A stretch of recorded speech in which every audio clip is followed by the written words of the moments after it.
एक सम्राट झुकला आणि आयुष्याचं खरं साम्राज्य उघड झालं. अलेक्झांडर अँड इंडियन साधू. तो जगातील सर्वात शक्तिशाली सम्राट होता, अलेक्झांडर द ग्रेट. त्यानं युरोप, इजिप्त आणि शेवटी भारत देशही जिंकला होता. परंतु भारतात त्याला एक असा माणूस भेटला ज्याच्याकडे काहीच नव्हतं, पण तरीही तो पूर्ण वाटत होता. एका शांत झाडाखाली बसलेल्या एका भारतीय साधूकडे अलेक्झांडर गेला. त्याला वाटलं हा काहीतरी मागेल आणि मी देईन, म्हणून तो म्हणाला, मी जग जिंकलं आहे, माग, जे काही हवं असेल ते माग, मी देईन. साधू हसला, डोळ्यात अपार शांती होती. तो म्हणाला, माझ्याकडं सूर्य आहे, छाया आहे आणि मनाची शांतता आहे, तू मला काय देणार? अलेक्झांडर क्षणभर गप्प झाला. त्याच्या गर्वात फट पडली होती. तो हसला, पण आतून हलला होता. परतीचा प्रवास आणि मृत्यूपूर्वीची अंतिम इच्छा.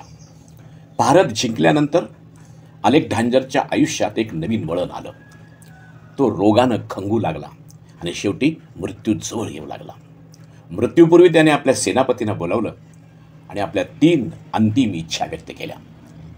पहिली इच्छा, माझा मृतदेह फक्त डॉक्टरांनी खांद्यावर उचलून स्मशानात न्यावा, कारण जगातील कोणाचाही मृत्यू टळू शकत नाही हे जगाला कळलं पाहिजे.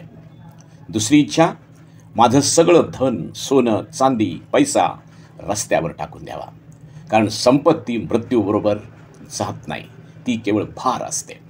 तिसरी आणि अंतिम इच्छा, माझ्या शवपेटीतून माझे दोन्ही हात बाहेर दिसले पाहिजेत, रिकामे, कारण मी रिकाम्या हाताने आलो आणि रिकाम्या हाताने जात आहे हे लोकांना कळावं.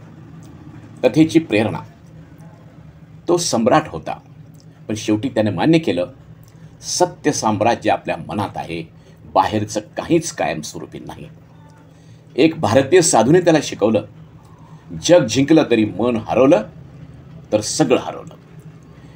ही कथा ऐतिहासिक घटनांवर आधारित असून तिच्यात साहित्यिक कल्पना आणि आध्यात्मिक संदेश गुंफलेला आहे. यातील दृश्ये AI तंत्रज्ञानाच्या मदतीने साकारले गेली आहेत आणि आवाज आहे श्री अरविंद जोशी यांचा.